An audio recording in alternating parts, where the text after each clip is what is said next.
Olá, pessoal, bem-vindos a mais um vídeo. Nós vamos agora dar continuidade ao estudo do método Laplace-Eigenmaps. Então, antes de irmos para o caso geral, vamos ver aqui o famoso caso unidimensional, que é basicamente assim, ó, a ideia é como eu pego um grafo a partir da sua matriz laplaciana e encontro um mapeamento para a reta real. Então, para a linha real. É como se a gente quisesse extrair um único atributo a partir da matriz laplaciana do nosso grafo. Tudo bem? Porque é um pouco mais fácil de entender o caso 1D e depois generalizar. Então, a ideia é essa. Nós temos um grafo, né, que ele é construído a partir dos nossos dados, x1 até xn, e aí, de posse desse grafo, nós calculamos a matriz de adjacência e a matriz laplaciana. A ideia aqui é essa. Como mapear os nós, os vértices do grafo G, para a reta real, de modo que, olha só, os pontos próximos no grafo sejam próximos também na linha real, na reta real. Então, eu quero basicamente traduzir o seguinte: proximidade no grafo tem que implicar em proximidade na reta. Tudo bem? Então, nós vamos chamar aqui, pessoal, ó, y, o vetor y, que vai de y1 a yn, é um vetor de n componentes.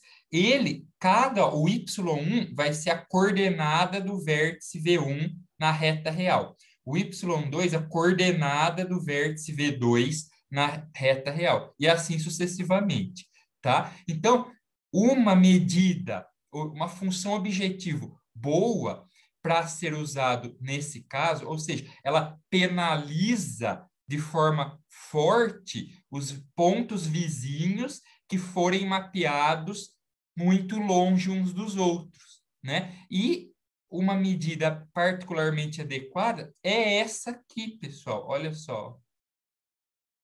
Tá vendo? Porque o que vai acontecer aqui, ó? Se o YI e o YJ suponha que o W e J é o peso deles lá no grafo, tá? Suponha que eles sejam perto um do outro, tá? Esse peso W aqui, ele é relativamente baixo, pequeno. O que acontece se eu colocar lá na reta real? Então, no grafo, eles estão perto aqui, ó. No gráfico, eles estão perto. O que acontece se eu colocar na reta real? Esse cara vem mapeado para cá e esse aqui vem lá do outro lado. Ó, a diferença entre eles ao quadrado, que é esse ponto menos esse ao quadrado, vai ser maior ainda.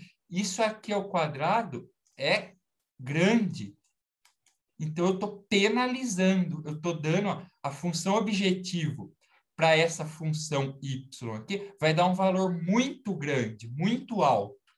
Tudo bem? A ideia é, ao passo que se eles forem colocados aqui, ó, um aqui, o outro aqui.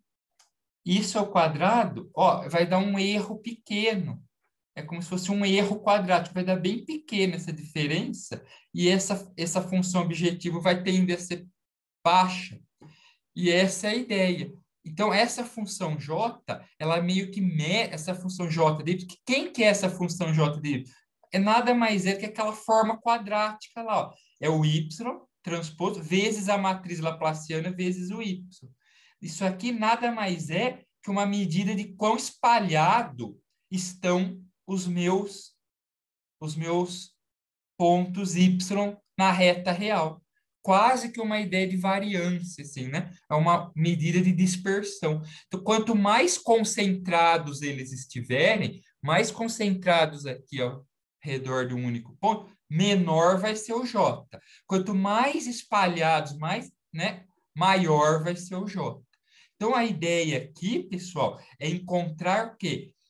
Os Ys que minimizam essa função aqui, ó, que minimizam a função objetivo J. Tudo bem? Então, ó, eu quero quem é o Y, olha lá, ó, quem é o Y que minimiza essa forma quadrática. Só que Sujeito é aquela coisa, né, pessoal? Sujeito a essa restrição aqui, ó. Por quê? Porque o que me interessa aqui é a direção do y, do vetor y, não a norma. A norma do y, isso aqui é só para garantir que a norma do y é unitária, tá, pessoal? A norma do y é unitária. O que me interessa é a direção do vetor y no meu espaço, tá certo? Então, é um problema de otimização com restrição de igualdade. É aquele que a gente já está cansado de ver desde o PCA, tudo bem? Então, a ideia é o quê? Utilizar multiplicadores de Lagrange para incorporar a nossa restrição aqui dentro da função objetivo. Então, eu vou criar a função lagrangiana, é a minha função objetivo, menos o lambda vezes a minha restrição aqui. Minha restrição na forma g de y menos c igual a zero, né? Tá vendo? Se eu quero achar o mínimo disso aqui, eu tenho que derivar igual a zero, derivar em relação a y. Ora, uma forma quadrática aqui, né? É como se fosse o y quadrado, dá 2ly menos 2, aqui é a fórmula quadrática também. 2 lambda dy. Simplificando por 2, passando isso aqui para lá, ly igual a lambda dy. Multiplicando ambos os lados por d a menos 1, ó que eu chego aqui, pessoal. D a menos 1, L, Y, lambda, Y. Problema de alto valor, alto vetor. Quem devem ser os meus Y aqui para minimizar essa função objetivo? Deve ser os autovetores associados aos menores autovalores de D a menos 1, L, que é a matriz laplaciana normalizada. Isso aqui a gente chama de matriz laplaciana normalizada. Tudo bem, pessoal? Então, ó, nós devemos encontrar quem é aqui, como a gente está no caso unidimensional, caso unidimensional é uma direção só. Então, quem que é essa direção y? É o autovetor associado ao menor autovalor da Laplaciana normalizada. Porém, lembre daquele fato que a gente viu, que a matriz Laplaciana, ela tem sempre associada ao autovalor zero o autovetor constante. Lembra do vídeo anterior? O autovetor constante 1 unitário, ele tem sempre estar associado ao autovalor zero. E ele é o menor. Então, a gente precisa descartar esse cara. Esse não serve. Por que que não serve, pessoal? Porque é a solução trivial para esse problema. Que só que ela é uma solução burra, né? Porque ela vai falar assim, ó, você vai associar todos os vértices do seu grafo à coordenada 1. Todos os vértices do seu grafo você vai mapear para a mesma coordenada, 1. Ora, quer dizer, não tem sentido isso, né? Todo mundo, eu vou atribuir, eu vou associar, na verdade, ao zero, né? Ao zero, pessoal. É a mesma coisa que eu pegasse todos os vértices do meu grafo e mapeasse para o ponto zero da reta real. Ora, isso, apesar de ser uma solução matematicamente válida, ela não tem sentido, né? Prático. Todo mundo mapeado para o mesmo ponto, zero, tá certo? Então, eu preciso descartar essa solução. Então, a ideia é o quê? É pegar como solução o autovetor associado ao menor autovalor não nulo. Tudo bem? Olha lá, é o autovetor associado ao menor autovalor não nulo. É o menor autovalor que seja diferente de zero. Então, se o primeiro lá é zero, você tem que pegar o segundo. Sempre o primeiro vai ser zero, sempre. Então, você vai pegar o segundo, né? Que é não nulo. Então, sei lá, 0,01. Aí sim. Tá certo, pessoal? Muito, muito bem. Então, Algumas variações existem aqui nesse problema. Ao invés de eu usar o D a menos 1L aqui, ó, eu posso usar, pessoal, ó, D a menos meio, L, D a menos meio. Essa é uma outra forma de normalizar a matriz laplaciana. Tudo bem? Certo? Em algumas aplicações, o pessoal, ao invés de usar D a menos 1L, usa essa D a menos meio, L, D a menos meio. Tudo bem? É normal você ver essa modificação em alguns casos. Muito bem, pessoal. Agora sim nós vamos para,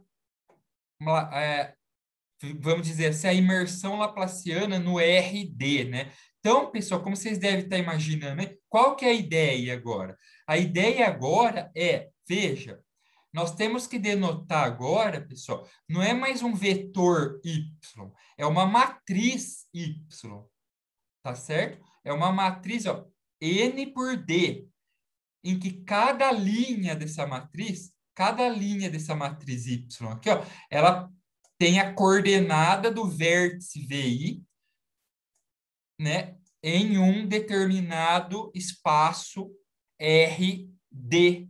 Se for no plano, eu vou ter aqui o y1 e o y2, só duas coordenadas. Cada linha vai ter duas coordenadas. Se eu tiver no R3, cada linha vai ter três coordenadas. E assim sucessivamente. Tudo bem, pessoal?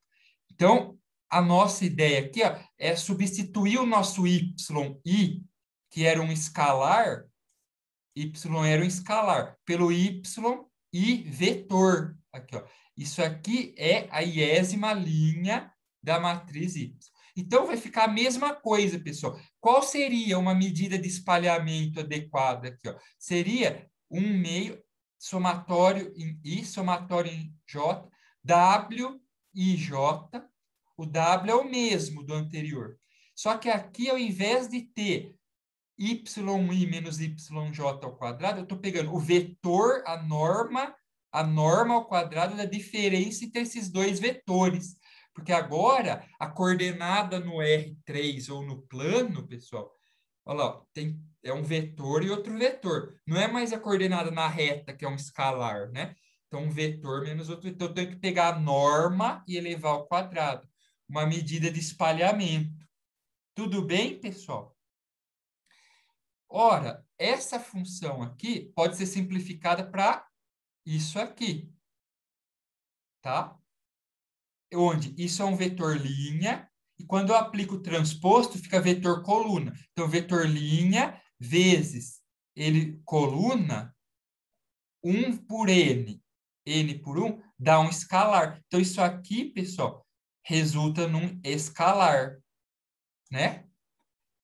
É a definição da norma ao quadrado. A norma quadrada é o vetor linha vezes ele coluna. Tudo bem? Agora eu vou fazer o quê? Aplicando a distributiva aqui, pessoal. Aplicando a distributiva, então vai ficar assim, ó. WJ, WI com WI. Tá aqui. WJ, WI com WJ transposto. Tá aqui. WJ com aqui, ó, WJ com WI transposto. Tá aqui. E, por fim, WJ com WJ transposto. Menos com menos dá mais. Tudo bem, pessoal? Ora, o que que a gente vai fazer aqui agora? Vai fazer o seguinte.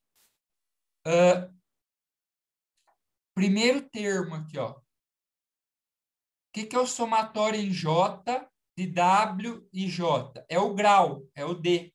É o DI. Tudo bem? A gente viu isso no vídeo anterior. Então, esse somatório em J do W vira D. E eu vou ter aqui no primeiro DI, manter o YI transposto. O segundo, pessoal, olha só, esse mais esse são iguais. Então, eu vou somar eles. Tudo bem? Vou somar. Porque não importa se é IJ transposto ou JI transposto. Dá um número escalar, que é o mesmo número. Então, é duas vezes o WIJ e J transposto. E aqui eu vou fazer a mesma coisa que eu fiz no primeiro. Somar em J, W e J é DJ.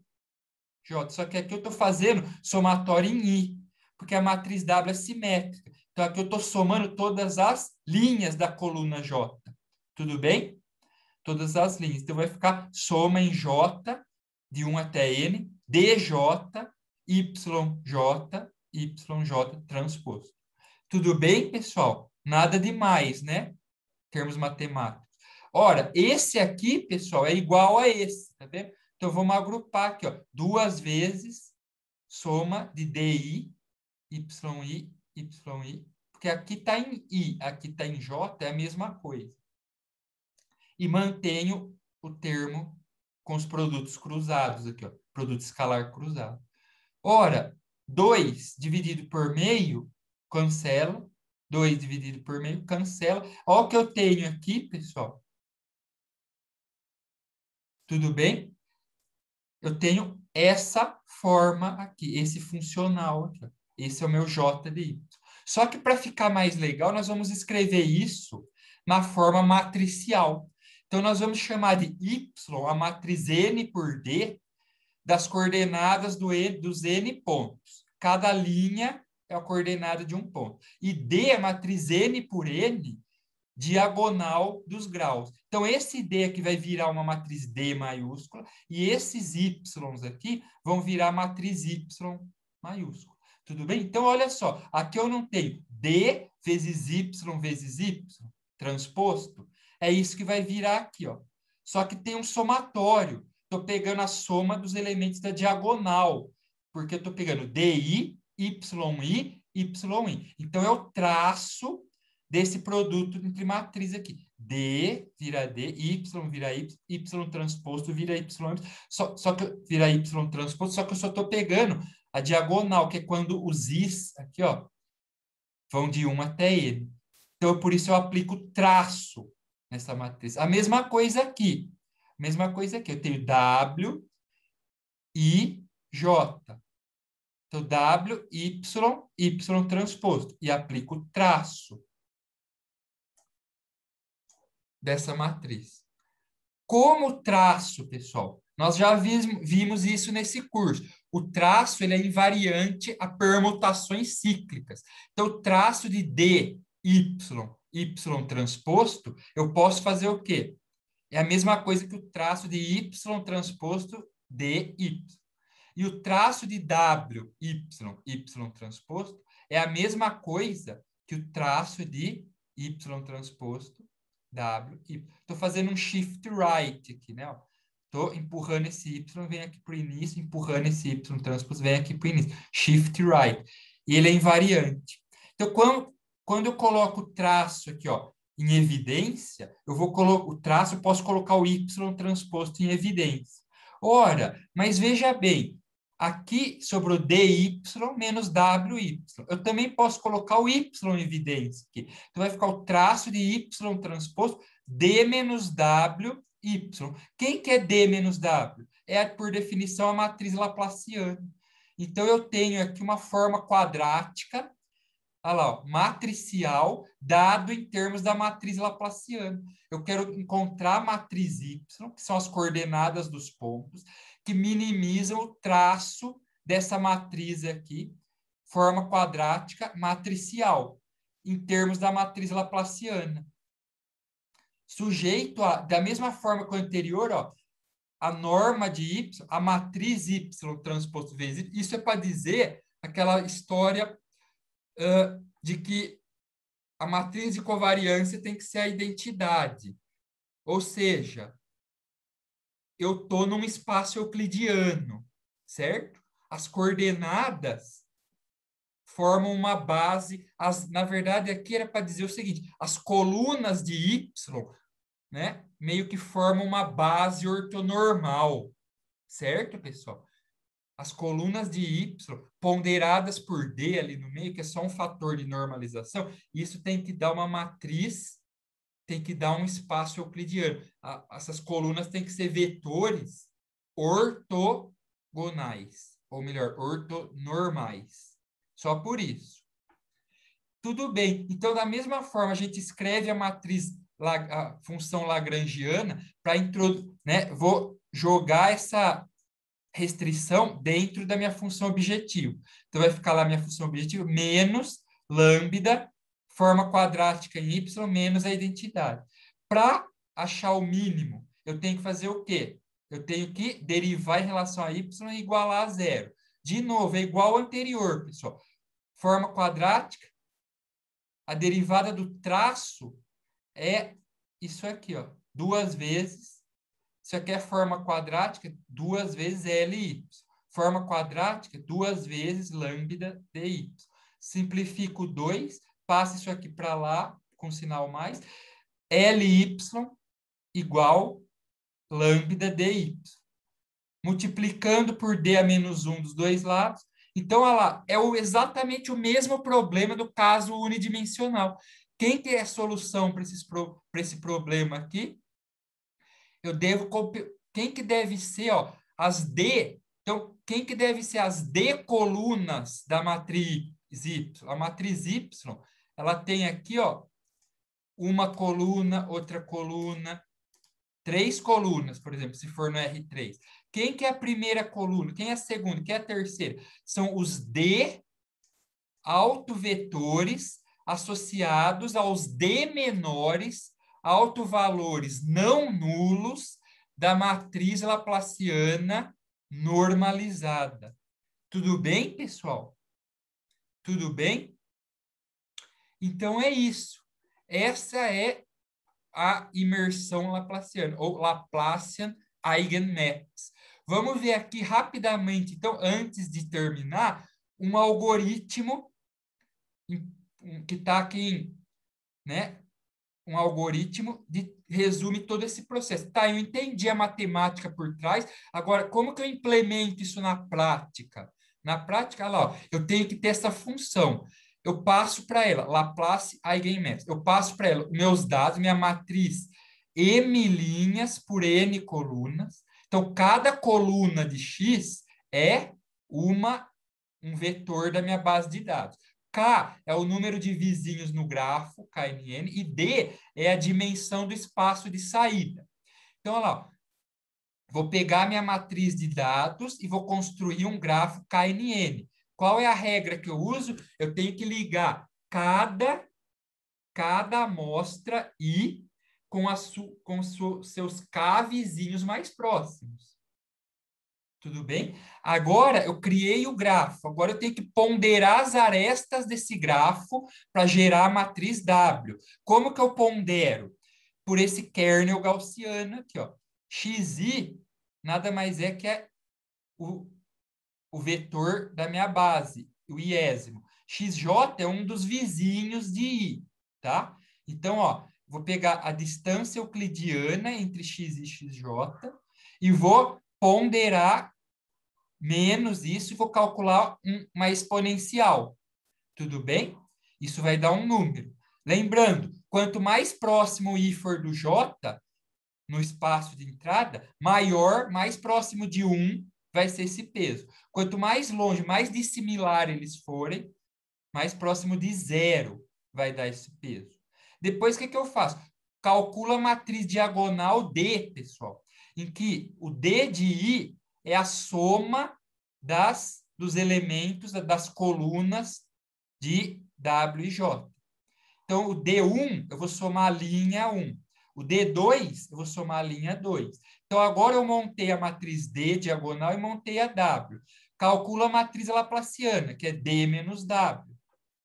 Tudo bem? E aí eu vou selecionar para compor as colunas da matriz Y, porque aí, ó, a linha I, a primeira linha dessa matriz Y vai ser a coordenada do primeiro ponto no R3. A segunda linha, a coordenada do segundo ponto no R3. Então, veja, eu vou selecionar os D autovetores associados aos D menores autovalores não nulos de D a menos 1 L. Tudo bem? E eu retorno como saída a matriz Y com a coordenada dos meus pontos. Esse é o algoritmo. Deu para entender, pessoal? Então, veja, existe uma justificativa, aí vocês podem me perguntar assim, ah, professor, legal, agora tem uma pergunta, por que que aqui a gente usa um kernel gaussiano para definir o peso W e J? Eu não vou entrar em detalhes de toda a explicação, mas aqui nas notas de aula tem toda a explicação certinha. É por causa da equação do calor, pessoal.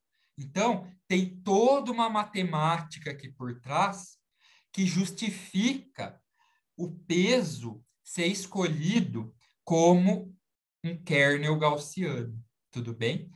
Isso vem da associação entre o operador, a matriz laplaciana e a equação de calor, né? Então, essa equação de calor, ela se associa com o operador laplaciano. E a equação de calor, ela é definida por um kernel gaussiano. Tem toda uma matemática aí, tudo bem? Vem desse heat flow. Eu não vou entrar em maiores detalhes aqui, matemáticos, mas vem dessa ligação, tudo bem? Muito bem, pessoal. Então, era isso que eu queria. Agradeço a atenção de todos. Vou ficando por aqui. Muito obrigado. E nos vemos em breve com mais vídeos de reconhecimento de padrões. Até mais!